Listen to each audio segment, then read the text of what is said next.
কীৰ্তন শাস্ত্ৰত প্ৰহ্লাদ চৰিত্ৰৰ ভক্তি ধৰ্মৰ মহিমা এইটো এটা বিস্তৃত বিষয়। কীৰ্তন শাস্ত্ৰত মহাপুৰুষ কৃপালুগুৰু শ্ৰীমন্ত শংকৰদেৱ গুৰুজনাই ভক্তি ধৰ্মৰ মহিমাটো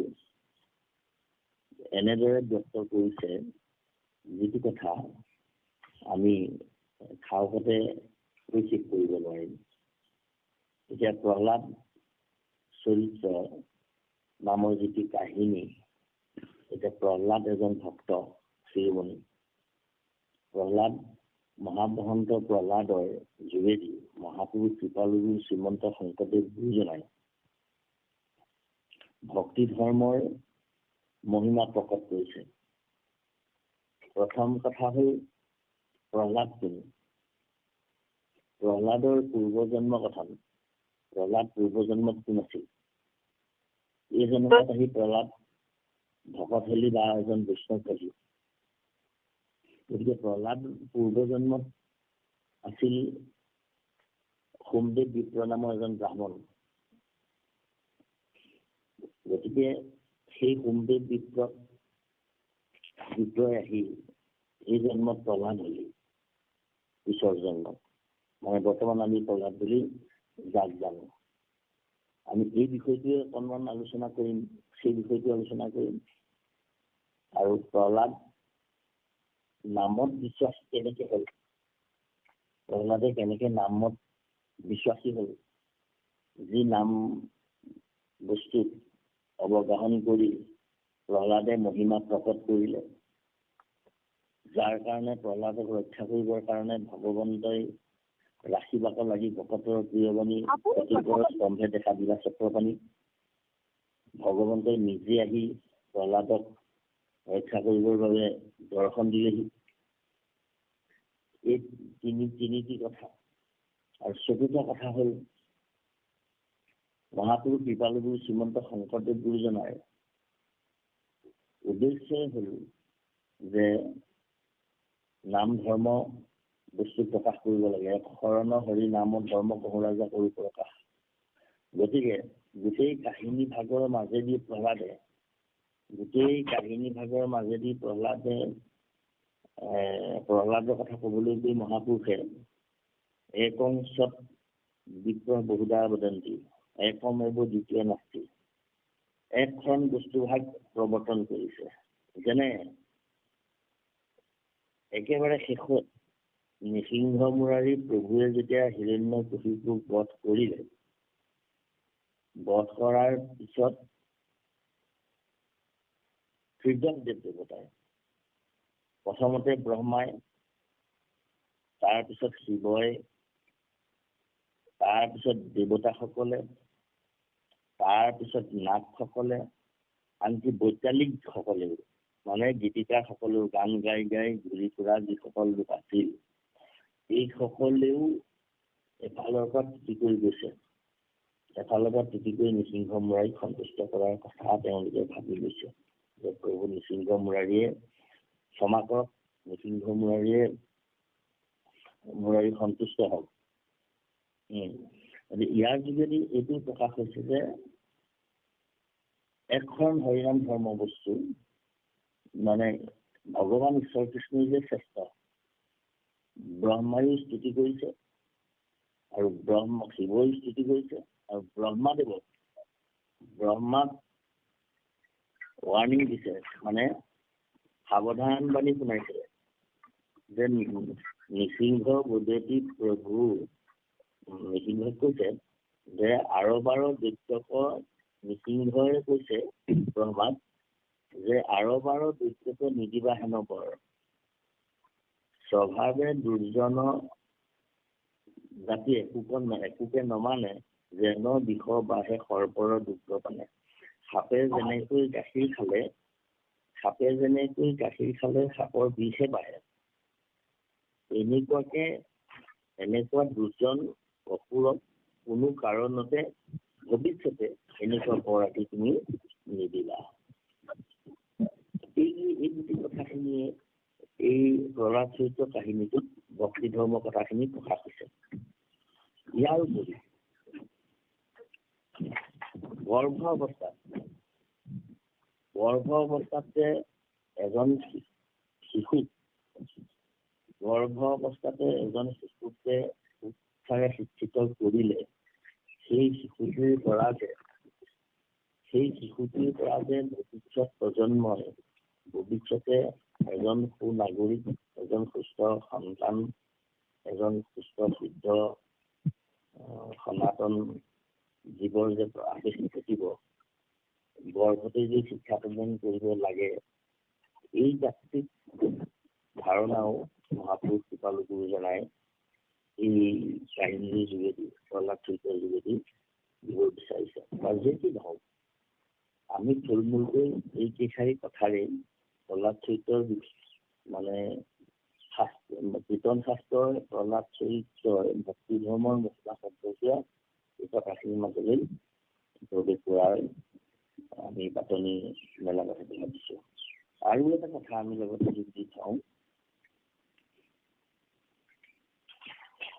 এই যে সমাজ ব্যৱস্থাটো যিটো ব্যৱস্থা এতিয়াও পৰ্যন্ত চলি আছে, যিটো প্ৰেত কাৰ্য সম্পৰ্কীয় যিটো কথা, আমাৰ প্ৰেত কাৰ্য বুলিলে আমি সৰ্বসাধাৰণতে যিটো বুজো, এই কথাটো মহাপুৰুষ কৃপালু গুৰুজনাই আমাৰ সমাজখনৰ কাৰণে এইটো এটা প্ৰয়োগ কৰি থৈ গৈছে। সমাজ ব্যৱস্থাটোত যাতে ভৱিষ্যতে এই কথাবিলাকত যিটো বিশৃংখল সৃষ্টি হ'ব পাৰে বা হৈ আহিছে, তাৰো সমস্যা সমাধান মহাপুৰুষে কৰি আহিছে। যেনে কৰিও পিতৃৰ পেট কাৰ্য যেন লিখি, এই কথাটো উল্লেখ কৰিছে। তাৰপিছতে হেন আজ্ঞা কৰি দৈত্যৰাজ ভাতৃৰ পাতে কৰি পেট কাৰ্য। এতিয়া পেট কাৰ্য মানে কি? এই সমস্যাটো আমাৰ যেনেকৈ এজন বিপ্ৰক মাতি আনি এজন লোকৰ ৰোগ মহাপৰাণ ঘটিলে বা মৃত্যু ঘটিলে তেওঁক পুত্ৰ দিয়ে, তেওঁলোকৰ প্ৰতি সন্ততিয়ে যেনেকৈ 3 দিনৰ দিনা তৃতীয়া কৰে, ঠিক সেইদৰে মহাকাৰ্য কৰে, ইত্যাদি ইত্যাদি কৰি যিটো ব্যৱস্থা সমাজত চলি আছে, যে পেট কাৰ্য মানে সেইটো হোৱা নাই বা শাস্ত্ৰই সেইটো নাই কোৱা। দেহ মৃত প্ৰেত ভূপতি, এটা দেহ মৃত্যু ঘটিলে প্ৰেত হয়। প্ৰেতৰ অৱস্থা 3টা, বিষ্ঠা পলু চাই। সিংহ মুৰাৰীয়ে প্ৰহ্লাদক কৈছে যে তোক এইবিলাক বৰ দিয়াৰ প্ৰয়োজন নাই, তুমি বৰ এইবিলাক বিচাৰিছা যদিও তুমি পিতৃৰ উদ্দেশ্যে যিটো কথা কৈছা, তোমাৰ পিতৃৰ মুক্তিৰ কথা কৈছা, তোমাকো নিন্দিলে পিতৃ মোৰ সিজিলে পাতক মহা গৌৰ দাতনন্তে পিতৃ বস্তু কৰে তাকে প্ৰসাদ দিও মুখে তুমি যদিও কৈছা, এই পেট কাৰ্য সেইটো পেট কাৰ্য নহয়। আচলতে পেট কাৰ্য বুলিলে স্বাভাৱিকতে পেট কাৰ্য বুলিলে দেহ মৃতৰ পেট ভৱতি, 3টা অৱস্থা বিষ্ঠা পলু চাই। তুমি তোমাৰ পিতৃক হয় পুৰি পেলোৱা, নহয় আপোনাৰ পলু হ'ব পুতি থলে, আৰু চৰাই চিৰিকটিক দিলে চৰাই চিৰিকটি খালে বিষ্ঠা হ'ব। এই 3টাই হয়। গতিকে তুমি কি কৰা, তোমালোকৰ দ্বিতীয় বিধানত তোমাৰ দেউতাক পুৰি পেলোৱা নে পুতি পেলোৱা নে কিবা খাবলগীয়া নে কৰা, তাৰপিছত তোমাক আমি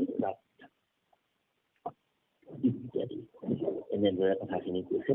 এই কথাখিনিয়ে মূল কথা বুলি আমাৰ ভাৱনা হয়। বাৰু যে কি নহওক, এতিয়া ধন্যবাদ। হয় কৃষ্ণ, কোনোবা এটা ফোনৰ মিউট খোল খাই আছে দেই, মিউট কৰি ল'ব। কাৰোবাৰ মিউট এটা খোল খাই আছে দেই, খোল খাই আছে, মিউট কৰি লওক। কওক প্ৰভু কৃষ্ণ। কৃষ্ণ, আমাৰ কথাখিনি কেনেকুৱা হৈছে, আমি সঠিক প্ৰৱেশ কৰাত অসুবিধা হৈছে নেকি। আমি মানে গোটেই কথাখিনি এক কৰিবলৈ লোৱাৰ কাৰণে আমাৰ অসুবিধা হৈছে। বাৰু যি কি নহওক, আকৌ পুনৰ আহোঁ। প্ৰাসংগিকতাতে গৈ আছে হয়, প্ৰাসংগিক মতে চলি আছে নহয় কৃষ্ণ। গৈ আছে ভাল বাৰু, সেৱা জনাইছো। সেই যে আমি এতিয়া সকলোৰে প্ৰথমলৈ আহিছো, এই গোটেই কথাখিনি কীৰ্তন শাস্ত্ৰৰ যিটো প্ৰহ্লাদ চৰিত্ৰ অধ্যায়, এই প্ৰহ্লাদ চৰিত্ৰ অধ্যায়সমূহত ইয়াত 22টা কীৰ্তন আছে। এই মূল ভাগৱতৰ কাহিনীটোত মহাপুৰুষ কৃপালু গুৰুজনে বহু চমু কৰিবলৈ আনিছে, চমু কৰিবলৈ প্ৰয়াস কৰিছে যদিও বহু কথা সাংগু পাংগে কথাখিনি বৰ মানে গৰুকাতে হাতী ঘূৰাই থোৱা নিচিনাকে কথাখিনি কৈছে। আৰু কীৰ্তনৰ এই কৰুণা চৰিত্ৰৰ কাহিনীটোৰ ভক্তি ধৰ্মৰ মহিমা কথা ক'বলৈ বহু কেইদিন মানে বহু এঘণ্টা 2 ঘণ্টা কথা দি কৰিব পৰা নহ'ব। এইটো মানে এটা বিস্তৃত বিষয়। যেনেকে আমি এটা আৰম্ভ কৰিছো পলাৰ পূৰ্বজন্মৰ কথাটো যদি মই নকওঁ তেতিয়াও কাহিনীটো বাটনিটো নিমিলে। এতিয়া পূৰ্বজন্মৰ কাহিনীটো কথা ক'বলৈ যাওঁতে মোৰ বহুখিনি সময়ৰ প্ৰয়োজন হ'ব। এতিয়া প্ৰহ্লাদৰ শৰণৰ কথাটো দ্বিতীয়বাৰ আমি উল্লেখ কৰিছো যে প্ৰহ্লাদে শৰণ লৈছে।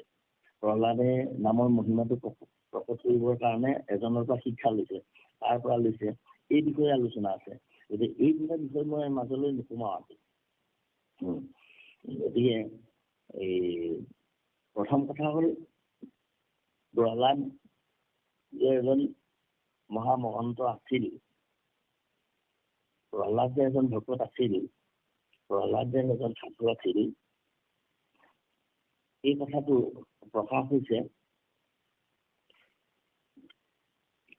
এই কাহিনীটো আৰম্ভ হৈছে চাৰি সিদ্ধৰ। প্ৰথম কথা হ'ল চাৰি সিদ্ধৰ আগমন হৈছে গুৰুকলে। চাৰি সিদ্ধৰ আগমন হৈছে গুৰুকলে। চাৰি সিদ্ধক জয় বিজয়ে বাধা দিছে। চাৰি সিদ্ধক জয় বিজয়ে বাধা দিছে যে তোমালোক কোন, দেখাত তোমালোকক মানে লৰা লাগিছে, কিন্তু বয়সত তোমালোক বৃদ্ধ, তোমালোক পৰম জ্ঞানী। গুৰুকলৈ তোমালোকে এইদৰে কিয় আহিছা? উলংঘন হৈ, বিবস্ত হৈ। আৰু তেওঁলোক যি চাৰিজন আহিছে, এই চাৰি সিদ্ধ তেওঁলোকেতো বিবস্ত হৈ থাকে, তেওঁলোক দিগম্বৰ। গতিকে চাৰি সিদ্ধক বাধা দিলে জয় বিজয়ে চাৰি সিদ্ধক বাধা দিলে। এতিয়া জয় বিজয় কথাটো ওলোৱাৰ লগে লগে জয় বিজয়ে চাৰি সিদ্ধক বাধা দিলে, ইয়াত মহিমাটো কি প্ৰকাশ হৈছে? চাৰি সিদ্ধ কোন? এই চাৰি সিদ্ধ হ'ল ভগৱন্তৰ গোলোকৰ পাৰিষদ। চাৰি সিদ্ধ ভগৱন্তক দৰ্শন কৰিবলৈ আহিছিল। কিন্তু এতিয়া জয় বিজয়ে যে বাধা দিলে, জয় বিজয়ে তেওঁলোকক অপব্যৱহাৰ কৰিলে। কিয় কৰিলে? জয় বিজয়ে চাৰি পাৰিষদক বাধা দিয়াৰ কাৰণ কি? আৰু তেওঁলোকে এই অপব্যৱহাৰ কৰাৰ কাৰণ কি? এওঁলোক বৈকুণ্ঠৰ জীৱ নহয় নেকি? আচলতে জয় বিজয় বৈকুণ্ঠৰ জীৱ নহয়। জয় বিজয় হ'ল ভগদল ঋষি নামৰ এজন ঋষিৰ পুত্ৰ। এওঁলোক আচলতে গোলোকত থকাৰ যোগ্যই নাছিল। কিন্তু এওঁলোকৰো এটা ডাঙৰ কাহিনী আছে। মই সেই কাহিনীটো অকণমান অনুভৱ কৰিব বিচাৰিছো। চাৰি সিদ্ধক বাধা দিয়া এই জয় বিজয় আছিল দুজন মানে ঋষি কুমাৰ। তেওঁলোক যথাসময়ত এনেকুৱা এটা সময় তেওঁলোক জন্ম হ'ল। জন্ম হোৱাৰ পিছতেই তেওঁলোকৰ মাতৃবিয়োগ হ'ল। তেওঁলোকৰ মাতৃবিয়োগ হোৱাত ঋষিয়ে বিপদত পৰিল। ভগদল ঋষি বিপদত পৰি ভগৱন্তক ক'লে যে প্ৰভু, মইতো এজন সন্যাসী আছিলো, মই এজন সাধক আছিলো, মই এজন বৈষ্ণৱ আছিলো, মই সংসাৰী হ'ব নালাগিছিল। দৈৱত মই সংসাৰী হলো, পিছে মোক 2টি সন্তানো দিলা তুমি, যজা সন্তান। গতিকে সন্তান দুটাক মই কি কৰিম এতিয়া? মই তোমাৰ বস্তু, তুমিয়ে মোক সংসাৰী কৰিলা, মই তোমাক ভগৱন্ত ভকতৰ প্ৰাণ। গতিকে ভগৱন্তই ভকতক ৰক্ষা কৰিবৰ কাৰণে সদা সৰ্বদা চিন্তা কৰে। গতিকে সেয়ে প্ৰভু ভগৱন্তই দৈনিক আহি এই ঋষি কুমাৰ দুজনক আপডাল কৰে, পালন কৰে। এদিন মহালক্ষী আই সুধিলে যে প্ৰভু, আপুনি যে হঠাতে নাইকিয়া হৈ অন্তৰ্ধান হৈ গোলোকৰ পৰা কলৈ যায়? আপুনি কি কৰিবলৈ যায়? আপোনাৰ কৰ্তব্য কি? মোক এই সম্পৰ্কে কওক। ভগৱন্তই ক'লে যে মই ভকতৰ দ্ৰব্য মই গ্ৰহণ কৰোঁ, ভকত মোৰ প্ৰিয়, গতিকে মোক এই ভক্তসকলৰ উদ্ধাৰৰ কাৰণেই মই সদায় সৰ্বদা যত্নৱান হওঁ। গতিকে মই ভকতৰ 2টি প্ৰিয় সম্পদ দ্ৰব্য মই গ্ৰহণ কৰা হৈছে। গতিকে তেওঁলোকক মই প্ৰতিপালন কৰিবৰ কাৰণে যাওঁ। বোলে কি সম্পদ? কি? বোলে 2টি সন্তান। বোলে সন্তান নাই, মই সন্তানহীন দেউতা, মই গোলোকত আছো, গতিকে মোক সন্তান 2টা আনি দিয়ক। মোক দুটি সন্তান দুটি আনি দিয়ক। এই বুলি কোৱাত লক্ষীক ক'লে যে আই তোমাক গোলোকত আছা, তুমি য'ত আছা স্থানডোখৰৰ নাম হ'ল গোলোক, ইয়াক বৈকুণ্ঠ বোলে, বিগত যশা কুণ্ঠা চব বৈকুণ্ঠ, ইয়ালৈ গ'লে যিহেতু বিগতিব নালাগে, মানে ঘূৰি আহিব নালাগে, তুমি এনেকুৱা গোলোকহেন স্থানত আছা, গতিকে তুমি কোনো কাৰণতে এই সন্তানকেইটাক তুমি ইয়ালৈ অনাটো কামনা নকৰিবা। কাৰণ ইয়ালৈ আহিবলৈ কোনবিলাক জীৱই পাৰে জানা? অনাদি অনন্ত কাল সংসাৰ চক্ৰত জন্ম হৈ মৃত্যু হৈ অনাদি অনন্ত কাল ভ্ৰমণ কৰি অনাদি অনন্ত কাল ভুকতি কৰি পুণ্য সঞ্চয় কৰি মহা বিদ্বান মহা সন্তসকলে এই গোলোকলৈ আহে। গতিকে তুমি সেই সন্তান দুটাক গোলোকলৈ অনাৰ ব্যৱস্থাটো কৰিব নালাগে আৰু মোক অনুৰোধ কৰিব নালাগে। কিন্তু লক্ষীয়ে নামানিলে। লক্ষীয়ে নমনাৰ কাৰণে গোলোকলৈ এই সন্তান দুটা গোলোকলৈ অনাৰ ব্যৱস্থা কৰি পেলালে। লক্ষীৰ আজ্ঞা মানি। আৰু ভগৱন্তই ক'লে যে জয় বিজয়, এই সন্তান দুটি মানে জয় বিজয়। ভগৱন্তই ক'লে যে এই সন্তান দুটিক মই আনি দিম, কিন্তু তুমি লক্ষীক সাৱধান হৈ থাকিবা। এই সন্তানটোৱে তোমাক এদিন কিন্তু অপকাৰ কৰিব, এইদৰে ক'লে। গতিকে জয় বিজয় যথা সময়ত অনা হ'ল। জয় বিজয় গোলোকত থাকিল, জয় বিজয় গোলোকত ডাঙৰ দীঘল হ'ল। আৰু সেই জয় বিজয় কথাটোকে, সেই জয় বিজয় হ'ল এই কীৰ্তনত আমাৰ পাশক আছে লক্ষ্মী পাংক নিবাৰ ইলা দুইটো দেখি উধে বুলি লন্ত লক্ষ্মী চাপি হুইক অসুৰ দুই পাপি। এই কথাটো যে কৈছে, এই কথাটোৰ উত্তৰ হ'ল সেইটোৱে যে জয় বিজয় প্ৰথমতে চাৰিসিধে সাপ দিলে বুলি আমি কীৰ্তনত আৰম্ভ কৰিছে। কিন্তু জয় বিজয় লক্ষীয়ে সাপ দি থৈছিল। লক্ষীয়ে যেতিয়া সাপ দি থৈছিল, সেই যেতিয়া এই ভগৱন্তই লক্ষীক কৈছিল যে প্ৰিয়ে এওঁলোকে তোমাৰ কিন্তু এদিন অপকাৰ কৰিব আৰু এওঁলোকক তুমি গোলোকৰ পৰা পঠিয়াবলৈ বাধ্য হবা। চাবা বাৰু হয় নে নহয় মোৰ কথা প্ৰমাণ। এই লক্ষীয়ে এটা কল্পনা কৰিছিল যে মই এপাহি পুষ্প দৈনিক এপাহি পুষ্প দি মই ভগৱন্তক বিষ্ণুক সদায় উপাসনা কৰিম আৰু এই পুষ্পৰে সৈতে মই ধৰি মালা গাঁঠি গৈ থাকিম। এই মালাধাৰ যেতিয়াই শতদল হ'ব, মানে 100 পাহি হ'ব, সেইদিনাই মই প্ৰভুক বাৰণ কৰিম, মানে প্ৰভুক মই পিন্ধাম আৰু প্ৰভুৱে মোক সেইদিনাই গ্ৰহণ কৰিব। এই বুলি প্ৰভুকে এটি মিননি জনালে। আৰু গোলোকেশ্বৰ প্ৰভু ভগৱন্তই ক'লে ঠিক আছে, মই বৈকুণ্ঠত এটা মহাঘণ্টা এটা তৈয়াৰ কৰি থৈছো, এইটো মই নবজাওঁ আৰু তোমাৰ সেই মালাধাৰ যেতিয়াই 100 পাহি হ'ব সেইদিনাই মই ঘণ্টাটো বজাম। এই বুলি প্ৰভুৱেও ক'লে। কিছুদিন যোৱাৰ পাছত এদিনাখন বৈকুণ্ঠত সেই মহাঘণ্টাটো বাজিব লাগিল। যেতিয়াই বৈকুণ্ঠত মহাঘণ্টা বাজিল, লক্ষীয়ে চালে যে মোৰতো মালাধাৰ সম্পূৰ্ণ হোৱা নাই, গতিকে ঘণ্টাটো কিয় বাজিল? বাৰু যে কি নহওক, প্ৰভুৱে যেতিয়া মোৰ মালাধাৰ বাঞ্ছা কৰিছে, ঘণ্টা যেতিয়া বজাইছে, মই মালাধাৰ লৈ যাওঁ বুলি লক্ষীয়ে মানে পূৰ্ণ নোহোৱা অপৰিণত মালাধাৰীকে লৈ গৈ ভগৱন্তক উঠাই দিলেগৈ। পিছে আচৰিত কথা, সেইদিনা গোলোকৰ সিংহাসনত, ৰত্নৰ সিংহাসনত কিন্তু গোলোকেশ্বৰ নাছিল, ভগৱন্ত বিষ্ণু নাছিল। সেইদিনা তাত জয়হে বহি আছিল আৰু ঘণ্টাটো বজাইছিল বিজয়ে। লক্ষীয়ে গৈ মালাধাৰ পিন্ধাই যেতিয়া ভৰিত ধৰি সেৱা কৰিলে, চৰণত ধৰি সেৱা কৰিলে, চৰণত সেৱা কৰি দেখিলে যে এইজুৰি চৰণ দেখোন ভগৱন্ত বিষ্ণু নহয়, এইযোৰ দেখোন জয় ভৰিৰে। তাৰপিছত আই মহালক্ষী একেবাৰে খঙত অগ্নিলেন হ'ল আৰু জয় বিজয় কোপত সাপ দিলে যে মোক প্ৰভুৱে কৈছিল তহঁতক গোলোকলৈ আনিব নালাগে আৰু মোৰ কাৰণেই তহঁতি ইয়ালৈ আহিলি আৰু আজি মোৰ দুখৰ কাৰণে আজি তহঁতি গোলোকৰ পৰা সহি যা।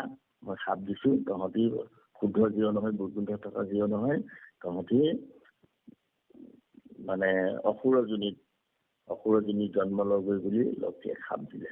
কিন্তু মাতৃৰ সাও পুত্ৰৰ গাত কেতিয়াও নালাগে, এইটো এটা বিশ্বাস। গতিকে সেইকাৰণে এই মাতৃৰ সাওটো নালাগিল আৰু জয় বিজয় স্খলন নহ'ল, কিন্তু সেই সাপযুক্ত হৈ থাকিল। আৰু যেতিয়া জয় বিজয় চাৰিপাৰিখতে সাপ দিছে। সাপ দিওঁতে জয় বিজয় অচেতন হৈ আছে। এওঁলোক সাপযুক্ত হৈ যেতিয়া কান্দিব লাগিল, তেতিয়া গোলোকৰ পৰা প্ৰভু ভগৱন্ত ওলাই আহি গোলোকেশ্বৰ ওলাই আহি লক্ষ্মী সমন্বিতে গোলোকেশ্বৰে কৈছে যে চাৰিপাৰিখতে দুখ কৰিছে, যে চাৰিপাৰিখত তোমালোকে দুখ নকৰিবা, জয় বিজয় মইহে সাপ দি আছো।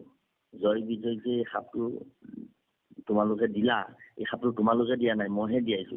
তেতিয়া এই ভগৱন্তই কৈছে যে আমাৰো পাশক আছে লক্ষ্মী, মোৰ ওচৰলৈ এদিন লক্ষ্মী আহিছিল, তাৰ শনিবাৰ ইলা দুইকো দেখি সোধে বুলি লন্ত লক্ষ্মী সাপি সূৰ্য অসুৰ দেউতা। মানে মোৰ ওচৰলৈ লক্ষী আহিছিল, সিহঁতি মোক অপমান কৰিলে, মই বুলি ভাবি লক্ষীয়ে সিহঁতকে সেৱা কৰিলে, মালা পিন্ধালে ইত্যাদি। তেতিয়া এই লক্ষীয়ে খুব কান্দিলে। লক্ষীয়ে খুব কান্দিছে যে প্ৰভু, মই মালাধাৰী যে পিন্ধালো, এই মালাধাৰী আপোনাৰ ডিঙিত আচলতে পিন্ধোৱাৰ বৰ আশা থাকি গ'ল, মই আৰু এই মালাধাৰী এই জনমত পিন্ধাব নোৱাৰিলো। তেতিয়া বোলে নাই, তোমাৰ মালাধাৰ মই এই জনমত নিপিন্ধিলো, কি হ'ল, মই কোনোবা এটা জনমত মই পিন্ধিম, তুমি চিন্তা কৰিব নালাগে। ইতিমধ্যে জয়ে সেই মালাধাৰ যে পিন্ধাইছিলে, সেই মালাধাৰ জয়ে মানে শুঙিলে, ভাল সুগন্ধিযুক্ত মালা বুলি গম পাই মালাধাৰ চুবাই চুবাই খাই পেলালে।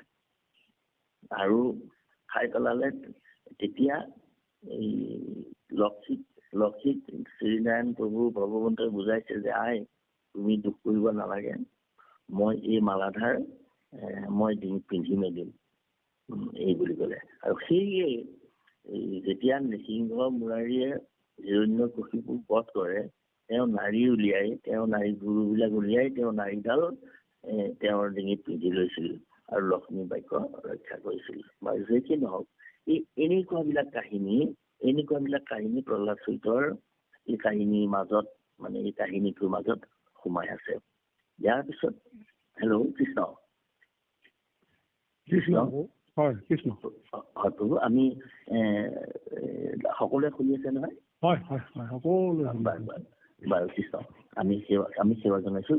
গতিকে সেই কাহিনীবিলাক আচলতে কীৰ্তনৰ ৰহস্য, ভক্তি ধৰ্মৰ মহিমাটো ইয়াতে এনেকুৱাকে প্ৰকাশ হৈছে যে এই আমাক পদে এইখিনি কথা আমাক দেখুৱাই দিয়া নাই। আমাক এটা কাহিনী, এটা ৰসেৰে আমাক কাহিনী এটা দেখাই দিছে, কিন্তু ইয়াৰ মাজত এই কাহিনীবিলাক ভিতৰত মানে অন্তৰ্নিহিত হৈ আছে। ইয়াৰ পিছত আকৌ এই যে আপোনাৰ চাৰিপাৰিষদৰ ওচৰলৈ আহিছো, কাহিনীটোৰ মাজেদি চাৰিপাৰিষদৰ ওচৰলৈ আহিছো আমি। ইতিমধ্যে জয় বিজয় খাপ দিলে। জয় বিজয়ে খাপ দিলে। চাৰিপাৰিষদক ভগৱন্ত বিষ্ণু গোলোকেশ্বৰে বুজালে যে আপোনাক সবে আমাক দৰ্শন কৰিবলৈ আহিছিলে, আপোনাক সবক আমি বিদায় দিছো আৰু আপোনালোকে দুখ কেতিয়াও নকৰিব। জয় বিজয় লক্ষ্মীয়ে খাপ দি থৈছিলে, সেই খাপটোকে আপোনালোকে পুনৰ দিলে, গতিকে আপোনাক সব এতিয়া নিস্থানলৈ গতি কৰক। কিন্তু প্ৰহ্লাদ চৰিত্ৰ মানে মহাপুৰুষে ভকতৰ হৃদয়খন কেনেকুৱা প্ৰহ্লাদ চৰিত্ৰৰ এই আখ্যানৰ যোগেদি ইয়াকো প্ৰকাশ কৰিছে। চাৰিপাৰিষদে কি কৰিলে? চাৰিপাৰিষদ ব্ৰাহ্মণ, চাৰিপাৰিষদ সন্ত, চাৰিপাৰিষদ মহন্ত, চাৰিপাৰিষদ জ্ঞানী, চাৰিপাৰিষদ জিজ্ঞাসু। গতিকে এই চাৰিপাৰিষদ সাধু শিৰোমণি, ভকতৰ প্ৰতিনিধি। গতিকে চাৰিপাৰিষদে ভগৱন্ত গোলোকেশ্বৰক ক'লে যে প্ৰভু, আমাক যদিও সাপ দিলে, আমি যদিও তেওঁলোকক সাপ দিলো, কিন্তু আপুনি ক'লে যে এই সাপটো আমি দিয়া নাই, ইতিমধ্যে ইয়াৰ আগতে লক্ষ্মীয়ে দি থৈছিল। হ'লেও প্ৰভু, আমিতো এখন মহন্ত মুখ, আমাৰ এখন ব্ৰহ্মমুখ, আমি বেদুবল্কী ব্ৰাহ্মণ ব্ৰহ্মবিদ। গতিকে আমাৰ মুখেদি যে এই শব্দকেইটা ওলালে, আমাৰ মুখেদি যে এই অসুৰজনিক জাহাত হয় বুলি যে আমি ক'লো, তোমালোক যে এনেকুৱাকৈ অসুৰজনীক গৈ জন্ম হোৱাগৈ, তোমালোক এনেকুৱা হ'ব বুলি যে আমি সাপ দিলো, আমাৰ মুখেদি যে এই বেয়া কথা ওলাল, আমাৰ এই মুখখনে, আমাৰ এই দেহটোৱে আমি ইয়াৰ শাস্তি পাব লাগে, আমি ইয়াৰ দণ্ড পাব লাগে। এই বুলি প্ৰভুক আনচাৰ কৰিলে। প্ৰভুৱে বোলে কি ক'লা, তোমালোকেতো খাপ দিয়া নাই বুলিছো মই। বোলে নহয় প্ৰভু, আমি দিছো। তোমালোকৰ অপৰাধ নাই হোৱা বুলিছো নহয়। নহয় প্ৰভু, আমাৰ অপৰাধ হৈছে। চাৰিবাৰীহঁতে ক'লে তেনেহ'লে আমি দণ্ডৰ যোগ্য, আমি শাস্তি এটা পাব লাগে। তোমালোকে শাস্তি পাব লাগিব, পাব লাগে। ঠিক আছে, তোমালোকে শাস্তি পাব লাগে, মই কিন্তু শাস্তি একো নিদিওঁ, তোমালোকে শাস্তিটো গ্ৰহণ কৰা, নিজে বান্ধি লোৱা। তেতিয়া চাৰিবাৰীহঁতে ক'লে, আমাৰ এইখন মুখেদি আমি সদায় কৃষ্ণ কথাই ক'লো, আমাৰ এইখন মুখেদি আমি সদায় হৰি কথাই ক'লো, অমৃত কথাই ক'লো। এইখন মুখেদি যে আমি বেয়া কথা ওলালে, জয় বিজয় যেন দুৰ্গোঠতে সাপ দিলোহি। গতিকে আমাৰ এইখন মুখ শুকৰৰ মুখৰ তুল্য। গতিকে আমাক শুকৰ জন্ম দিয়া, মানে আমাক গাহৰি জন্ম দিয়া প্ৰভু। বোলে তথাস্তু। বিষ্ণুৱে ক'লে তথাস্তু, তোমালোকে গাহৰি হোৱাগৈ, কিন্তু তোমালোকে এই গাহৰিকেইটা কৈলাশতে হোৱাগৈ। আৰু পদ্মজনী শিৱই কৈলাশপতিয়ে তোমালোকক সংহাৰ কৰিব আৰু তোমালোকক মুক্তি দিব। এই বুলি কোৱাত এই চাৰি পাৰিষদে গৈ চাৰিটা গাহৰি হৈ কৈলাশত জন্ম ল'লে। ইতিমধ্যে কৈলাশত হুলস্থুল লাগিল, চাৰিটা গাহৰি উৎপাত চলিল, গাহৰি চাৰিটাৰ উৎপাত চলিল। সকলো ভূত প্ৰেত ডাইনী যখিনী যক্ষ ৰক্ষ বিপক্ষ লক্ষ্য ক্ষয়ংকাৰী যিসকল আছিল কৈলাশত, সকলোৱে আহি মাভৈ চিঞৰিব লাগিল। ত্ৰাহি টুকুৰাৰী তাহি টুকুৰাৰী চিঞৰিল। কি হ'ল? সদাশিৱই সুধিলে, কি হ'ল তোমালোকৰ কৈলাশত, কিহৰ উৎপাত চলিছে? বোলে চাৰিটা গাহৰি। এই চাৰিটা গাহৰি কোন? কৈলাশত থকা গোটেই ভূত প্ৰেত ডাইনী যখিনী কিমান যক্ষ ৰক্ষ বিপক্ষ লক্ষ্য ক্ষয়ংকাৰী আছে, গোটেইবিলাক আমাৰে সৃষ্টি। মোক কৈলাশ লোক সৃষ্টি কৰি প্ৰভুৱে ইয়াত অধিকাৰ পাতিছে। এই হেন কৈলাশত আকৌ চাৰিটা গাহৰি ক'ৰ পৰা ওলাল? এই গাহৰিকেইটা কোন? এই গাহৰিকেইটা কোন বুলি সদাশিৱই ভাবিলে আৰু ধ্যানত বহিল। সদাশিৱই ধ্যানত বহি গম পালে, চাৰি পাৰিষদ আহি শুকৰ জন্ম লৈ ইয়াত আছেহি। গতিকে এওঁলোকক মুক্তি দিবৰ বাবে মই কি অস্ত্ৰ তৈয়াৰ কৰিম এতিয়া? এই বুলি অজৰ গবৰ প্ৰস্তুত কৰিলে। অজৰ মানে ছাগলী, গব মানে গৰু। অজৰ গব হ'ল এই গৰুৰ শিং আৰু ছাগলীৰ শিং। এই গৰু আৰু ছাগলীৰ শিঙেৰে মানে পহু শিং, আমাৰ যিটো পহু শিং বুলি কোৱা হয়, খৰপহু অজ বুলি কৈছে। অজ আৰু গব মানে গৰু আৰু গাহৰিৰ ছাগলীৰ শিঙেৰে অজগব মানে মুদ্গৰ এডাল অস্ত্ৰ তৈয়াৰ কৰিলে। সেই অস্ত্ৰডাল তৈয়াৰ কৰি লৈ সেই অস্ত্ৰৰ সৈতে প্ৰহাৰ কৰি চাৰি পাৰিষদৰ যিটো গাহৰি হৈ আছিল, সেই গাহৰি চাৰিটিক ইতিমধ্যে বধ কৰিছে। চাৰি পাৰিষদক প্ৰহাৰ কৰিছে আৰু চাৰি পাৰিষদক মানে সেই গাহৰি চাৰিটাক বধ কৰিছে আৰু তেওঁলোকে পুনৰ মুক্তি লাভ কৰিছে। এই কথাটো আকৌ আপোনালোকে কীৰ্তনতে উল্লেখ পাব। কীৰ্তনতে পাব, যেতিয়া কংসবধৰ শেষত আছে, কংস আদি কৰি কংসৰ আঠ ভাইৰ মান সাধু বুলি কোধে গইলা ধাই, পৰিঘে মাৰিলে কোবাই ৰংগে হলে ধৰে, পূৰ্বত পশুক যেন মাৰিলে শংকৰে। এই কংস আদি কৰি কংসৰ কংসৰ আঠোটা ককাই ভাই আছিলে। কৃষ্ণ বলৰামে যেতিয়া কংসক বধ কৰিলে, কংস আদি কৰি কংসৰ আঠো ভাইৰ মান সাধু বুলি কোধে গইলা ধাই। গতিকে ভাইৰ মান সাধু বুলি আমাৰ ভাইটিক মাৰিলে, ইয়াকো আজি শুদাই নিম বুলি বলৰাম আৰু কৃষ্ণক আগুচি ধৰিলে। এই কংসৰ ককাই ভাই বিলাকে ভাইৰ মান সাধু বুলি কোধে গইলা ধাই, পৰিঘে মাৰিলে কোবাই ৰংগে হলে ধৰে, পূৰ্বত পশুক যেন মাৰিল শংকৰে। পৰিঘে মাৰিলে কোবাই ৰংগে হলে ধৰে মানে এই বলৰামে পৰিঘৰ সৈতে এওঁলোকক কোবাই বধ কৰিছিল। গতিকে পৰিঘে মাৰিলে কোবাই ৰংগে হলে পূৰ্বত পশুক যেন মাৰিলে শংকৰে। পূৰ্বত সেই পশুকেইটা যেনেকৈ শংকৰে মাৰিছিল, পূৰ্বত পশুক মাৰিলে শংকৰে, মানে এই ইংগিতটো কীৰ্তনতেই বা এই পৰ্যনা কীৰ্তনতে আছে। কীৰ্তনতে এই কথাখিনি উল্লেখ কৰিছে। বাৰু যে কি নহওক, এই ভকতক ভগৱন্তই সদা সৰ্বদা ৰক্ষা কৰে, ইয়াৰে প্ৰমাণ। আৰু ভকতক কেতিয়াও দুৰ্ভাচৰণ কৰিব নালাগে। গতিকে ভকতক দুৰাচৰণ কৰাটো যে অপৰাধ, ইয়াৰ প্ৰমাণ 4 তাৰিখতে দিলে, আৰু 4 তাৰিখতে নিজে শাস্তি বিচাৰি লৈছে। আমাৰ ভকতৰ মাজতো আমিও নিজকে অৱগ্ৰহণ কৰিব লাগে, অনুশোচনা কৰিব লাগে। এই কামটো যে মই কৰিলো, মোৰ ভুল হৈছে, তেতিয়া আমাৰ জগতত শান্তি শৃংখলা বৰ্তি থাকিব। সেই এনেকুৱা এটি কাহিনীও ইয়াৰ মাজেদি সোমাই আহিছে। তাৰপিছত গৰ্ভ অৱস্থাতে শিশুক ভোকতিৰ কথা ক'ব লাগে। গৰ্ভতে শিকি অহা কথা ই জীৱনত সৰ্বদা সমল হৈ থাকিব আৰু ই স্থায়ী হ'ব। ঠিক সেইদৰে অভিমন্যুৱে এই কথা শিকিছিলে। আগম শিকিলে, কিন্তু নিগম নিশিকিলে, ওলাই অহাটো নিশিকিলে। ব্যাসদেৱৰ অভিমন্যু শিকিছিলে মাতৃগৰ্ভত। ইতিমধ্যে মাতৃৰ উত্তৰা টোপনি গ'ল। টোপনি যোৱাত অভিমন্যুৱে বেহু ভেদ কৰি এনেকে কৰিব লাগে, এই কথাটো পাহৰি থাকিলে। এই কথাটো টোপনি গ'ল কাৰণে নাজানিলে। ঠিক সেইদৰে আমিও আমাৰ প্ৰহ্লাদ চৰিত্ৰৰ যোগেদি আমাৰ শিশুসকলক এইটো ক'ব বিচাৰিছে যে, কোৱা হৈছে আমাৰ আই মাতৃসকলে যাতে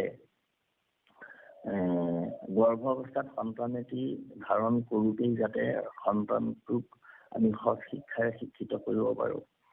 এনেকুৱা আহাৰ শিকাব লাগে, এনেকুৱা আহাৰ খাব লাগে, এনেকুৱা ব্যৱহাৰ শিকাব লাগে, মাতৃগৰাকীক এনেকুৱা পৰিণত অৱস্থাত ৰাখিব লাগে, যিগৰাকী মাতৃৰ সতি সন্তানে জগতত কল্যাণ কৰিব, জগতৰ হিত সাধন কৰিব, এজন মহামহন্ত সন্তানৰ জন্ম হ'ব, ইত্যাদি ইত্যাদি কথাৰ সম্পৰ্কীয় কথাখিনিও প্ৰহ্লাদ চৰিত্ৰৰ মানে যোগেদি ব্যক্ত হৈছে। ইয়াৰ উপৰিও প্ৰহ্লাদ মহামহন্তৰ প্ৰহ্লাদৰ স্তুতিটোলৈ যদি অহা হয়, প্ৰহ্লাদে যিভাগ স্তুতি কৰিছে, প্ৰহ্লাদে যিটো স্তুতি কৰিছে, সেই স্তুতি ভাগি যোগেদি হেল্ল' কৃষ্ণ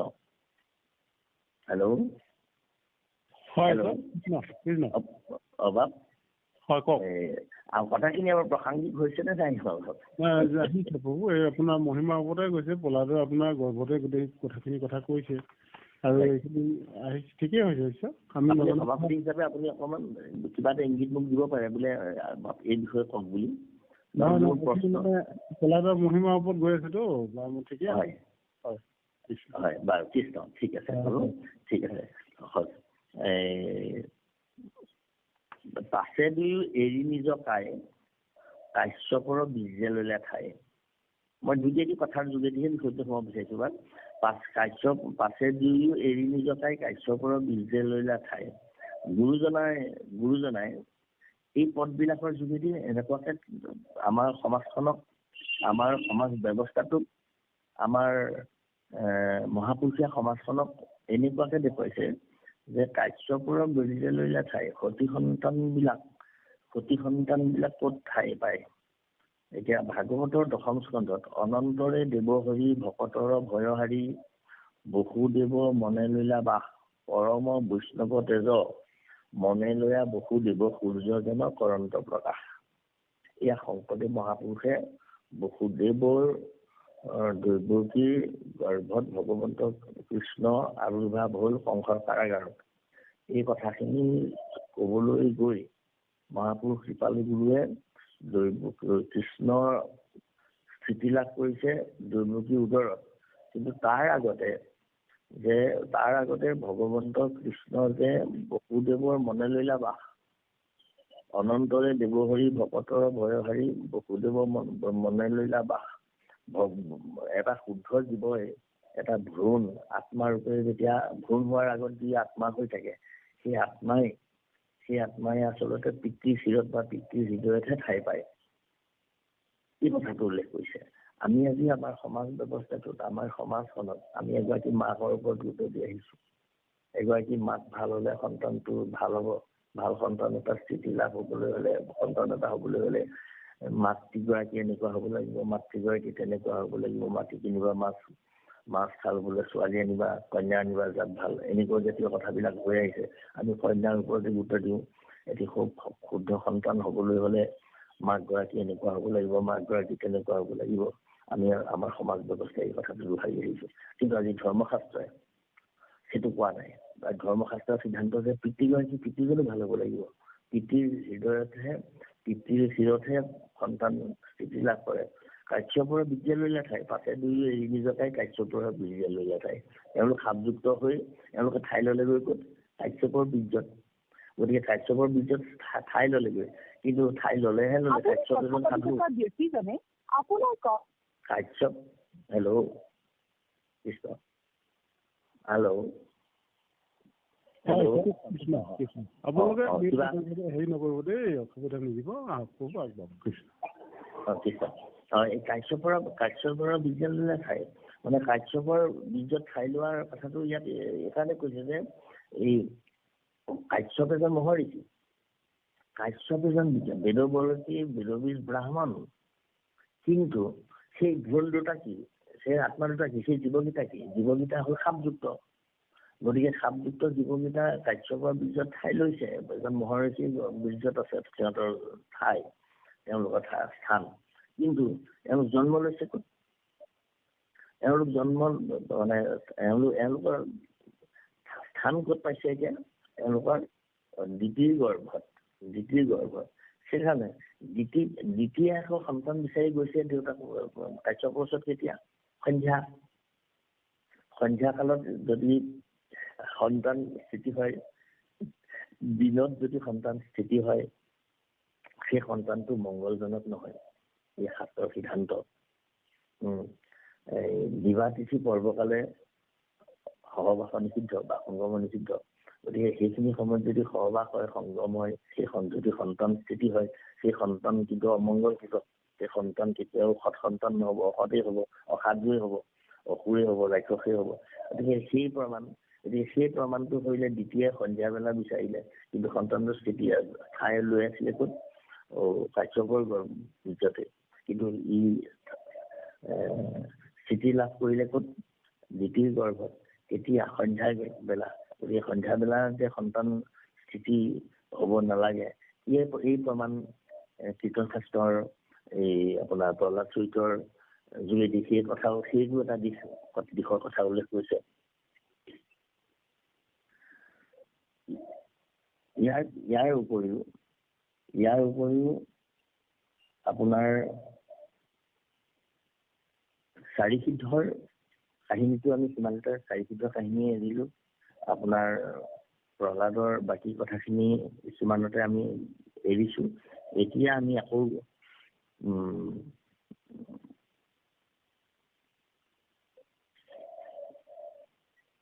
কৃষ্ণ, হেল্ল', মাধৱ কৃষ্ণ, এই প্ৰহ্লাদৰ পূৰ্ব জন্ম সম্পৰ্কে মই অকণমান আপোনালোকৰ আগত অৱগত কৰিব বিচাৰিছো। প্ৰহ্লাদৰ পূৰ্ব জন্ম হ'ল এজন শিশুৱে, এটি শুদ্ধ জীৱই, এটা জীৱই ইয়াত আহি প্ৰহ্লাদ হৈছেহি। এতিয়া আপোনাৰ যেতিয়া হিৰণ্যকশিপুৱে ভাতৃৰ হিৰণ্যাক্ষৰ বধৰ প্ৰতিশোধ ল'বৰ বাবে মন্দৰ পৰ্বতলৈ ধ্যান কৰিবলৈ গুচি গ'ল। দেৱৰাজ ইন্দ্ৰই মাতৃ কয়াধুক ইতিমধ্যে বলেৰে কাঢ়ি লৈ গৈছে বা তেওঁক লৈ যোৱাৰ অপহৰণ কৰিছে। উদ্দেশ্য এটাই অপহৰণ কৰা যে এই গৰ্ভত এটা সন্তান আছে। হিৰণ্যকশিপুৰ উৎপাতত আমাৰ স্বৰ্গত এনেকুৱা মানে অশান্তিৰ সৃষ্টি হৈছে। গতিকে আমাৰ স্বৰ্গৰ সিংহাসন কাঢ়ি লৈছে। ই যদি যেনেবাকে এই সন্তানটো জন্ম দিয়ে, ইয়াৰ পুতেক আৰু শক্তিশালী হ'ব। গতিকে এই সন্তানটো বধ কৰি পেলাব লাগে, এয়াই উদ্দেশ্য। কিন্তু সেইটো হ'বলৈ নিদিলে। কেলে নিদিলে? সেইটো হ'বলৈ নিদিলে কোনে নিদিলে? দেৱৰ্ষি নাৰদে নিদিলে। দেৱৰ্ষি নাৰদে কেলে নিদিলে? দেৱৰ্ষি নাৰদে আহি বাধা দিলে ইন্দ্ৰক যে ইহাংক এৰাসুৰপতি একে পৰস্তি আৰু মহাসতী মাতিল ইন্দ্ৰে নাৰদক পাছে এইৰ উদৰে শিশু একো আছে। এই উদৰত এটা সন্তান আছে যে সেই সন্তানটোক মাৰিয়ে মই এৰি দিম আৰু মই অন্য কাৰণত এই অনা নাই। তেতিয়া নাৰদে ক'লে যে নহ'ব, এইটো হ'ব নোৱাৰে, এইৰো উদৰে শিশু আছে। হয়, কোন শিশু আছে? এই গৰ্ভত এনেকুৱা এটা সন্তান আছে যিটো সন্তান সাক্ষাতে এইটো মহাভাগৱত। এই ভাগৱত ভাগ আছে। এই সন্তানটিক তুমি মাৰিবলৈ কাৰো শক্তি নাই। এৰিলো হেন শুনি সুৰপতি, যে ভাগৱত এভাগ আছে ইয়াত, মহাভাগৱত এজনা আছে, গতিকে এওঁক মৰাৰ কাৰো সাধ্য নাই, গতিকে এওঁক এৰি দিয়া, এই বুলি ক'লে। এতিয়া কথা হ'ল, ইয়াৰ গৰ্ভত যে এজনা মহাভাগৱত আছে, এই কথাটো যে ক'লে, কিয় নাৰদে এওঁ মহাভাগৱত বুলি ক'লে প্ৰহ্লাদ যে আছে, এটি সন্তান আছে, এই সন্তানটো যে মহাভাগৱত বুলি ক'লে, এওঁ মহাভাগৱত বুলি কেনেকৈ গম পালে? গম পোৱাৰ কাৰণ এটা আছে, যে এই সন্তানটি কোন? এতিয়া ইতিমধ্যে আমি জনাত নাৰদে তাৰপিছত মাকক লৈ গ'ল, কৰায়ধূপ লৈ আশ্ৰমত থলে। আশ্ৰমত অনেক ধৰ্ম ভক্তিৰ কথা ক'লে। প্ৰহ্লাদে তেতিয়া লগৰ শিশুসকলক কৈছিলে কথাটো, যে মোক মাক এনেকে ইন্দ্ৰই লৈ গৈছিল, লৈ যোৱাত মোক এনেকে দেৱৰিছিল নাৰদে আশ্ৰমত মোক এনেকুৱা ভক্তি ধৰ্মৰ কথাখিনি অনেক ক'লে, আৰু ঋষিৰ প্ৰসাদে সোমৰো আমি, আৰু সেইকাৰণে ঋষিৰ পৰা মই শুনিছিলো কাৰণে মই তোমালোকক এতিয়া মই কথাখিনি ক'ব পাৰো, আৰু মই জানো। পিছে তাৰ পিছতহে ক'লে, তাৰ আগতেই যে ক'লে যে সাক্ষাৎ মহাভাগৱত। গতিকে সাক্ষাৎ মহাভাগৱতৰ কাহিনীটো হ'ল সেইটো, যে এওঁ ভক্ত প্ৰহ্লাদ আছিলে সোমদেৱ বিপ্ৰ নামৰ এজন ব্ৰাহ্মণ কাক বোলে? অব্ৰাহ্মণ। কোন? সমদম তপস্য ৰাজে ব্ৰহ্ম বস জ্ঞানে বিজ্ঞান অস্তিত্ব ব্ৰহ্ম কৰ্মচ ভাগৱত। 12টা গুণ জায়গাত থাকিব, তেওঁ ব্ৰাহ্মণ। ব্ৰহ্ম বল কি বেদবিদ লোকক ব্ৰাহ্মণ বোলে। গতিকে তেওঁ সেইজন তেনেকুৱা এজন ব্ৰহ্মবিদ বেদবলকী ব্ৰাহ্মণ আছিল সোমদেৱ বিপ্ৰ। সোমদেৱ বিপ্ৰই আশ্ৰমত সাধনা কৰি থাকে, এইদৰে সাধনা কৰি থাকে, যুগে যুগে তেওঁ সাধনা কৰি থাকে। পিছত এওঁ সাধনা কৰি থাকোতে এওঁ পিছৰ জনমত, মানে এওঁ পিছৰ বয়সত, সেই জনমৰে পিছৰখিনি সময়ত তেওঁ কষ্ট পাবলৈ ধৰিলে। কষ্ট পাই ক'ত? সেই আশ্ৰমত দৈত্য দানৱ বিলাকে আক্ৰমণ কৰে। দৈত্য দানৱৰ অতপালি, দৈত্য দানৱৰ আক্ৰমণত তেওঁ বৰ কষ্ট পাবলৈ ধৰিলে। পিছত তেওঁ ভাবিলে, সোমদেৱ বিপ্ৰই ভাবিলে, যে এই নৰ শৰীৰটো বৰ কষ্টকৰ, গতিকে মই সাধন মাৰ্গত জীৱন যাপন কৰিবলৈ অৰণ্যলৈ আহি ইয়াত সাধনা কৰিও মই সুখেৰে থাকিব পৰা নাই। গতিকে মই আৰু বেছি দিন জীয়াই নথকাই ভাল। মই আশ্ৰমৰ দায়িত্ব মই বেলেগ এজনক দি মই নৰ শৰীৰ ত্যাগ কৰা হওক, এইটো দেহেৰে ত্যাগ কৰা হওক, এই বুলি তেওঁ সন্ন্যাস ল'বলৈ সিদ্ধান্ত কৰিলে। আশ্ৰমৰ কুলপতিৰ দায়িত্ব বেলেগ এজন ব্ৰাহ্মণক দি তেওঁ সাধনাত বহিল। তেওঁ এইদৰে সাধনাত বহিল। তেওঁ ধ্যান ধাৰণা সাধন মাৰ্গৰ যিটো ব্যৱস্থা, তেওঁ সাধনাত বহি তেওঁ মন ৰাজহাড়ৰ মাজলৈ প্ৰৱেশ কৰোৱালে, আৰু তেওঁ পিংগলা সুষন্মা নাৰীৰ মাজলৈ মন নি মুধাস্ফুট হৈ তেওঁ তালৈদি প্ৰাণবায়ু উলিয়াবলৈ ইতিমধ্যে সিদ্ধান্ত কৰিলে। তেওঁ প্ৰাণবায়ু ওলাই যাবৰ সময়ত ইতিমধ্যে প্ৰাণবায়ু ওলাই যাব হৈছে, যিটো বলৰামে কৰিছিল, যিটো সতীয়ে কৰিছিল। গতিকে প্ৰাণবায়ু ওলাই যাবৰ সময়তে ইতিমধ্যে সেই আশ্ৰমত দৈত্য দানৱৰ আক্ৰমণ চলিল। আৰু সকলোৱে চিঞৰ বাখৰ কৰিবলৈ ধৰিলে, দৈত্য দানৱ,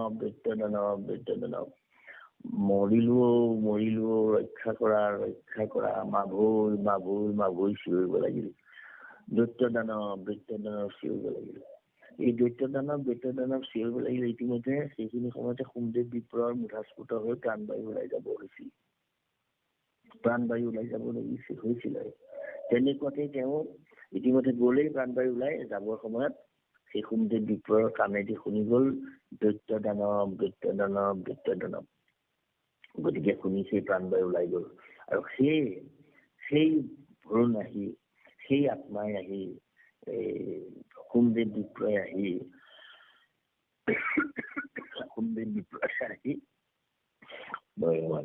হিৰণ্যকশিপুৰৰ হৃদয়ত বাস ললে আৰু যথা সময়ত কয়াধুৰ গৰ্ভত স্থিতি লাভ কৰিলে।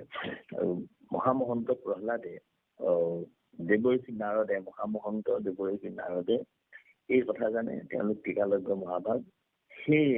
সেই এজন শুদ্ধ জীৱই যে, শুদ্ধ আত্মাই যে, শুদ্ধ ভক্তই যে, শুদ্ধ ব্ৰাহ্মণে যে আহি কয়াধুৰ গৰ্ভত স্থিতি লাভ কৰিছে আৰু তেওঁৰ যোগেদি জগতত কল্যাণ সাধন হ'ব ইত্যাদি এই কথাবিলাক জানিহে আচলতে দেৱৰ্ষি নাৰদে ইন্দ্ৰক ক'লে যে ইহাংক এৰা সুৰপতি একে পৰস্তি আৰু মহাসতী মাতি লয় ইন্দ্ৰে নাৰদক পাছে উদৰে শিশুৱে কোৱা টাংক মাৰি দিবই মেলানি শুনিয়া নাৰদে বুলিলা বানি। নিষ্পাপ নাৰদে ক'লে নিষ্পাপ পুৰুষ আচৈ গৰ্ভত সাক্ষাৎ এইটো মহাভাগৱত। গতিকে সাক্ষাৎ এইটো মহাভাগৱত। ইয়াৰ যোগেদি এই কথাটো প্ৰকাশ কৰে সমস্ত। ইয়াৰ যোগেদি এই কথাটো প্ৰকাশ হয় যে এই আপুনি আমি আমাৰ পূৰ্বজন্ম আছে, পূৰ্বজন্মৰ সাধনাৰ বাবেহে, পূৰ্বজন্মৰ ভকতি, পূৰ্বজন্মৰ পুণ্যৰ ফলতহে এই জন্মত যে আমি জীৱবিলাকে আহি ভগৱন্তৰ ঈশ্বৰ কৃষ্ণৰ চৰণত সেৱা কৰিব পাৰিছো, পুণ্য অৰ্জন কৰিব পাৰিছো, এইটো একেবাৰে খাটাং। এইটোকে এটি ডাক বচন বা এটি আমাৰ নাৰায়ণ দাস ঠাকুৰতাৰ যি নকৈ ফকৰা আছিলে, তাত এটা কৈছে যে ঠিক কৈছে, নকৈ আজি পুৰণা খাওঁ ভিক্ষা দিয়া প্ৰভু আই ঘৰে যাওঁ। মানে আমি নকৈ আৰ্জাখিনিহে খাইছো, পুৰণাখিনি নকৈ আজি পুৰণি খাওঁ, নকৈ আৰ্জন কৰিছো, মানে পুণ্যখিনি নতুনকৈ আৰ্জন কৰিছো, আৰু আমি যিখিনি ফল ভুঞ্জি আছো সেইখিনি পুৰণিখিনি। গতিকে পুৰণিখিনি খাই আমি চলি আছো। বাৰু যি কি নহওক, এই দুটি কাহিনীৰ যোগেদি আমি এই কথাটো ক'বলৈ আমি আগবঢ়া হ'ল বামবান্ধৱ সমস্ত। সময় কিমান হৈছে জানো? হেল্ল', 6:50 হৈছে বহু। আৰু কিমান সময়লৈকে আমি আমাৰ দায়িত্ব আছে? চাওক আপুনি আপোনাৰ ইচ্ছা আৰু যিমান সময় পাৰে আৰু দেই। বাৰু কৃষ্ণ। গতিকে প্ৰহ্লাদ চৰিত্ৰ বা সমস্ত আচলতে এই কথাখিনি সাংগুপাংগে মানে অতি সাৱলীলকে ক'বলৈ হ'লে বহু তথ্যৰ সৈতে এটা আপোনাৰ এটা ধৰি লওক আলোচনা যোগেদি আগবঢ়াবলৈ হ'লে এটা লিখিতভাৱে এটা বক্তৃতা হ'লে সুবিধাজনক হ'ব বুলি মই ভাবোঁ। কিন্তু আমি কথাখিনি তেনেকৈ যুগুত কৰিবলৈ নহ'লে, যদিও কেইবাদিনৰ আগতে আমাক দায়িত্বটো দিয়া হৈছিল, গতিকে আমি এনেকে কম বুলি নোট এটা বনাই থৈছিলোঁ যদিও কিন্তু সিমান মনোগ্ৰাহী কৈ আপোনালোকক আমি আনন্দ দিব পৰাকৈ কথাখিনি প্ৰকাশ কৰিব পৰা হোৱা নাই যেন মোৰ নিজৰে অনুমান হৈছে। আৰু যেটি নহওক, অপৰাধখিনি আপোনালোকে আমাক নধৰিব। আমি কৈছোঁ আমি সাধ্যানুসৰিহে আপোনালোকৰ প্ৰশিজনৰ পঢ়া অনুসাৰে সেইমতে আমি আপোনালোকৰ চৰণলৈ কথাখিনি নিবেদন জনাইছোঁ। গতিকে আমি এই অনলাইন যোগে থকা সমস্তজন বাপ বান্ধৱৰ চৰণৰ ধূলিহে মাত্ৰ। আৰু আমি আপোনালোকৰ চৰণত আৰু এটি কথা নিবেদন জনাইছোঁ, কেতিয়াবা আপোনালোকৰ এনেকুৱাকৈ ব্যাখ্যা বা এনেকুৱা অনুষ্ঠান চলিলে অনুষ্ঠানটিৰ লগত আমাকো আপোনালোকে এই কৰি ৰাখিব, খালি আমাৰ সংক্ষিপ্ত কৰি ৰাখিব। কিন্তু কথা হ'ল ধন্যবাদ, আমি মানে সদায় অসুবিধা হয় আমি ইমান সোনকালে উঠিবলৈ, গতিকে প্ৰয়াস কৰিম বাৰু খালি মোক যোগাই দিব লাগিব। মই কেইদিনমান অভ্যাস কৰিলে মোৰ হৈ যাব। আপোনালোকৰ লগত আমি সংপৃক্ত হৈ থাকিম বাৰু বুলি জনাইছোঁ বাৰু। আমাৰ বৈষয়িকভাৱে আমাৰ সমস্যা এটা আছে কি, আমাৰ সেই নাতি পোৱালি অকণমান আছে, তাই খুব দেৰিকৈ শুৱে, গতিকে ৰাতিপুৱা দেৰিকে উঠে। গতিকে মই যদি ঘৰৰ ভিতৰত এনেকুৱাকৈ কথা বতৰা পাতি থাকোঁ বা আপোনালোকৰ লগত আলোচনা বিলোচনাত থাকোঁ, তেতিয়া মোৰ সমস্যা হয়। আজি আমি এতিয়া গুৰু গৃহত মণিকূটৰ ভিতৰত সোমাই লৈহে কথা পাতিছোঁ বা আমি আলোচনাত বহি আছোঁ। গতিকে ঘৰৰ ভিতৰৰ পৰা আহিবা, ভালেই হ'ব। আমি এনেকুৱাকৈ ইয়ালৈকে আহিম। আৰু আমি কি ক'ব লাগিব অকণমান আমাক ইংগিত এটা দিয়ক। কৃষ্ণ। কৃষ্ণ আপোনাৰ এটিহে নাতি, আমাৰ হ'ল 4 নাতি। মই নেওগে কৈছো কৃষ্ণ। হয় নহয়, আপোনাৰ খবৰ হয় 4টি হয়, কিন্তু আপোনাৰ খবৰ আকৌ হেৰি নহয়, সেইখিনি সকলো প্ৰস্তুত হৈ আছে। সুন্দৰ হৈছে। আমাৰ আকৌ প্ৰস্তুতি নাই। আমি তাত আমি মানে কোৱালিটি খুব সোনকালে দেৰিলৈকে শুই থাকে, উঠিলে আমনি কৰে। সেইকাৰণে ঘৰৰ লোকসকলৰ অকণমান অসুবিধা হয়। মই সেইকাৰণে অকণমান আঁতৰি আহিছো বাৰু। যে কি নহওক সেৱা জনালো আপোনাৰ খবৰ চৰণলৈ। পলাশ চৰিত্ৰ 4টি নাতিলে আমি মৰম যাচিলো। কৃষ্ণ পলাশ চৰিত্ৰৰ কথাখিনি বিশেষকে বিজ্ঞানৰ ওপৰতে গোটেই বস্তুখিনি আছে। ৰহস্য ভগৱতীৰ ওপৰত পলাশ চৰিত্ৰৰ কাহিনীটো সুন্দৰকে টানি আনিছে। আপুনি যি শব্দ টানি আনিছে তাতে ক'বলৈ নাই। বিশেষকে ভ্ৰূণ, বীৰ্য এইবিলাকৰ পৰাই যে সৃষ্টি গোটেই পাতনিখিনি হৈছে। আৰু এইখিনিতো আমি যে প্ৰভু হেৰিয়ে হেৰিসকলে লিখি থৈ গৈছে যে এই বীৰ্য যি ভ্ৰূণ তাকে কৈছে জলযন্ত্ৰ চক্ৰে জৰিবদ্ধ হোৱা খণ্ডু যেন ঘটমত। জলযন্ত্ৰ চক্ৰ এইটো এটা বৰ ডাঙৰ সৃষ্টিৰ চক্ৰ বুলি কৈছে। সেইটো জৰিবদ্ধ সেইডালে আমাৰ জৰি কতো অধগতি যায়, কতো থাকো মধ্যতে। গতিকে এই চক্ৰটোত পৰি থকা যিখিনি কথা, সেই কথাখিনি যে জ্ঞান বিজ্ঞানৰ ওপৰত যিখিনি পৰিচয় আৰু কীৰ্তনৰ মূল ৰহস্য ভগৱতী পলাশ চৰিত্ৰত এইখিনি লিখি থৈ গৈছে। গতিকে গোটেইখিনি আমি টানি আনিছে, কিফালৰ গোটেইখিনি টানি আনিছে। তাৰ উপৰিও আমি সকলোখিনি পাইছোৱে। আপুনি দিছে যিখিনি বস্তু আমি নজনা কথা বহুতখিনি আমি পাইছো। বিশেষকে আমি আমাৰ যিটো চক্ৰ, এই চক্ৰটোত পৰি থকা যিটো জ্ঞান বিজ্ঞানৰ ৰহস্য গোটেইখিনি আপুনি টানি আনি কিবা হৈছে, কিফালৰ সুন্দৰ হৈছে। কৃষ্ণ আপুনি সামন দিশে যাব পাৰিব।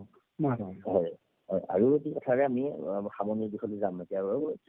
এতিয়া পলাশ চৰিত্ৰৰ কাহিনীটোৰ যোগেদি মানে যিটো কথা ভগৱন্ত কৃষ্ণ বৈকুণ্ঠলৈ যাব সময়ত উদ্ধৱ মহন্তৰ আগত কৈছিলে যে কৃষ্ণবোৰে সংগ লব প্ৰথমত গুৰুমানি শুশ্ৰূষা কৰিব হলৰ মত মানে বাৰু যি পৰম তত্ত্ব ৰহস্যৰ কথা কৈছিলে, এই কথাখিনি মহাপুৰুষ শংকৰদেৱ গুৰুজনাই প্ৰহ্লাদৰ যোগেদি প্ৰহ্লাদে ল'ৰা ছোৱালীবিলাকক কোৱা চলেৰে কথাখিনি কৈছে।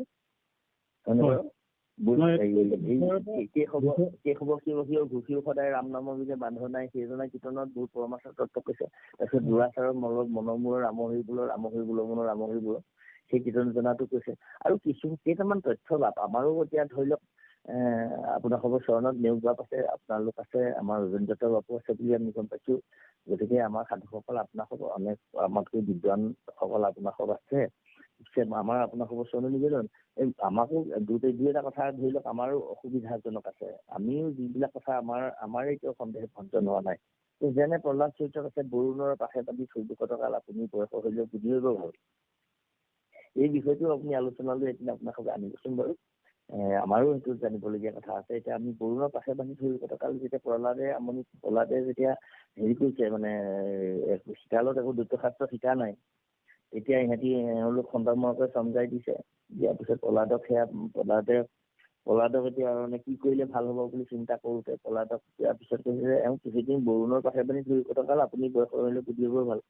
মানে বৰুণ পাশত থব লাগে। বৰুণৰ পাশে বান্ধি 1400 টকা। বহুতে কয় বৰুণ পাশ মানে এই বৰুণ গছৰ তলত হেনো আয়ুৰ্বেদ শাস্ত্ৰৰ মতে বৰুণ গছ বোলে মানে বৰুণ গছৰ তলত যদি বোলে কোনোবা মানসিকভাৱে বিকৃতি থকা মানুহ আছে, তেওঁলোকক যদি বৰুণ গছৰ ওচৰত ৰখা হয় বা বৰুণ গছৰ গুৰিত বান্ধি থোৱা হয় বা ৰখাৰ ব্যৱস্থা কৰা হয়, তেনেহলে তেওঁ বোলে মানসিক বিকৃতিৰ পৰা বোলে ভাল পায়। এনেকে বহু লোকে কয়। যে এইটো বৰুণ পাশ মানে আভিধানিকভাৱে নাগপাশ বুলিও আমি এঠাইত পাইছো। বা সেইটো নহওক, এতিয়া এই বৰুণ পাশ কি? বৰুণৰ পাশে বান্ধি 1400 টকা আপুনি বয়স হলে বুজিবই ভাল। এই এনেকুৱাবিলাক কিছুমান কমপ্লিকেট বা আমাৰো জানিবলগীয়া বহু কথা বা থাকি আছে বা আলোচনা মৰ্মে আমি সাধুসন্ত মহন্তৰ পৰা শুনিছো। কিন্তু ফাইনেলি এইটোৱে হয় বুলি আমিও ক'বলৈ আমাৰো সামৰ্থ্য নাই। যে কি নহওক বা এনেকুৱা ভালেমান দিশত যিখিনি আমাক প্ৰয়োজনীয় কথা এই কাহিনী ভাগৰ যোগেদি প্ৰহ্লাদ চৰিত্ৰৰ কাহিনী ভাগৰ যোগেদি মহাপুৰুষে আমাক ক'বলৈ বিচাৰিছে, এইখিনি আমি জাষ্ট সামান্যভাৱে এটি ইংগিত আপোনাক ক'বলৈ নিবেদন জনালো। সদৌ শেষত আমি জনাইছো মহাপুৰুষ কৃপালু গুৰুজনাৰ সেই ধৰি লওক যি উদ্দেশ্য মহাপুৰুষ শংকৰদেৱ গুৰুজনাই সাহিত্যই সৃষ্টি কৰক, সংস্কৃতিয়ে সৃষ্টি কৰক, গীতেই সৃষ্টি কৰক, নৃত্যই সৃষ্টি কৰক, নাটকেই সৃষ্টি কৰক, গোটেইবিলাকৰ উদ্দেশ্য হ'ল এক অংশত দীপৰ বহুদা নদী একমেৱ দ্বিতীয় নাস্তি এখন হৰিনাম ধৰ্ম বস্তু প্ৰচাৰ।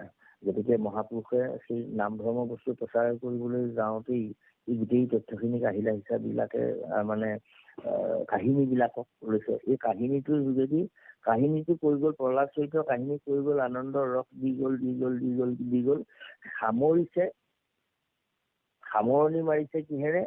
প্ৰহ্লাদ চৰিত্ৰক সামৰণি মাৰিছে কিহেৰে? যে এই ঈশ্বৰে যে সঁচা, ভগৱান কৃষ্ণৰ ওচৰত যে সকলো সঁচা, বাকী গোটেইবিলাক মিছা। এতিয়া প্ৰহ্লাদক কৈছে, প্ৰহ্লাদক দেখুৱাইছে যে বৈষ্ণৱ ইমান শ্ৰেষ্ঠ শিৰোমণি, জড়িত থাকে মূৰ ভক্ত উদাৰ চৰিত্ৰ, নৃসিংহে বুলন্ত হাসি শুনিও প্ৰহ্লাদৰ দিবাকো নালাগে তোক এইখেনৰ প্ৰসাদ, পৰম বৈষ্ণৱতে পুত্ৰ বুলি যায় 21 পুৰুষতে কৰি উধাই, জড়িত থাকে মূৰ ভক্ত উদাৰ চৰিত্ৰ, কীট পতংগ তথা পৰয় পবিত্ৰ, কীট পতংগ পবিত্ৰ কৰিব পৰাকৈ ভকতক শ্ৰেষ্ঠ দেখুৱাই দিলে, বৈষ্ণৱক শ্ৰেষ্ঠ দেখুৱাই দিলে। আৰু শেষত এই হেৰিয়ে গৈ এই আপোনাৰ দেৱ দেৱতাসকলে সকলোৱে ভাগে ভাগে টুটি কৰি সেৱা কৰিছে, সেইটো দেখুৱাইছে। আৰু নৃসিংহক যেতিয়া কোনেও সন্তুষ্ট কৰিব নোৱাৰিলে প্ৰহ্লাদেহে সন্তুষ্ট কৰিলে। প্ৰহ্লাদে সন্তুষ্ট কৰাৰ পিছত এই ব্ৰহ্মাদেৱে গৈ নৃসিংহক মুৰাৰি প্ৰাৰ্থনা জনাইছিলে যে প্ৰভু, এই দুৰ্জন অসুৰটোক ময়ে বৰ দি ইয়াক এনেকুৱা কৰিছিলো, গতিকে আপুনি আৰু মোকো ক্ষমা কৰিব।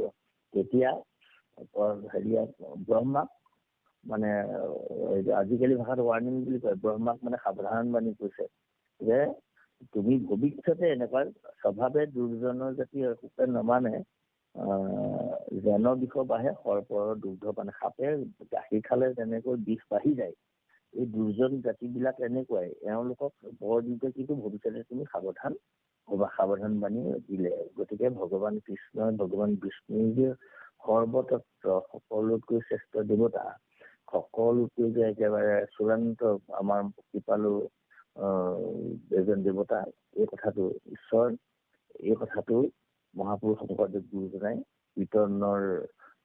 কীৰ্তনৰ যিটো আপোনাৰ শাস্ত্ৰখনিত দিয়া যিটো প্ৰহ্লাদ চৰিত্ৰৰ মহিমা বা প্ৰহ্লাদ চৰিত্ৰৰ আখ্যান কাহিনী, এই কাহিনীটোৰ যোগেদি ভগৱন্ত কৃষ্ণৰ একশৰণ হৰিনাম ধৰ্মৰ মহিমা বস্তু প্ৰকট কৰিছে বুলি আমি ভাবো। বাৰু যে কি নহওক প্ৰভু, এই কেইষাৰি কথাৰেই আমি আজি এই অনুষ্ঠানটিৰ মাজৰ পৰা অব্যাহতি ল'ব বিচাৰিছো। আৰু আপোনাৰ সব ভকতি প্ৰসাদ অনুষ্ঠানটিয়ে আমাক এই পাঠৰ ভাগতে অকণমান ভক্তি কথা বিদিত কৰিবৰ বাবে সুবিধাটো দিয়াৰ কাৰণে আপোনাৰ সভাপতি বাপৰ যোগেদি বা কাৰ্যকৰী সভাপতি বাপৰ যোগেদি, উপদেষ্টা বাপৰ সকলো সমস্তৰ যোগেদি সমস্ত অনুষ্ঠানটিত সংক্ষিপ্ত হৈ থকা সমস্ত সাধু মহন্তৰ চৰণলৈ আমি শিথৈ সেৱা জনালো।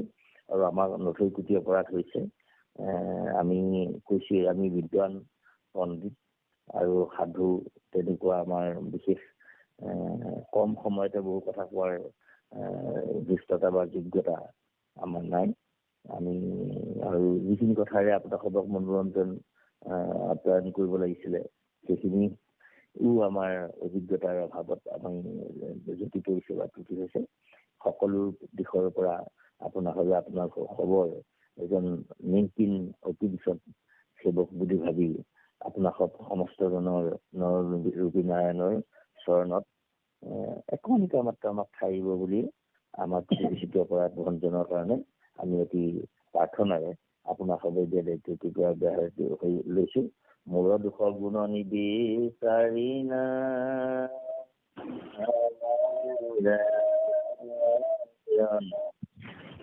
নিজৰ কৃপা গুণে মুত হৈও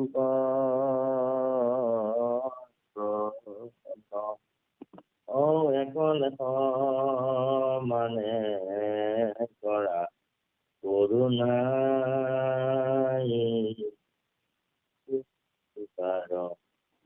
মনোৰথ সিদ্ধি ও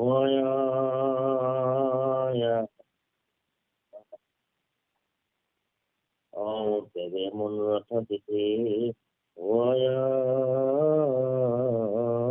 আমাৰ কৃষ্ণ কৃষ্ণ কৃষ্ণ কৃষ্ণ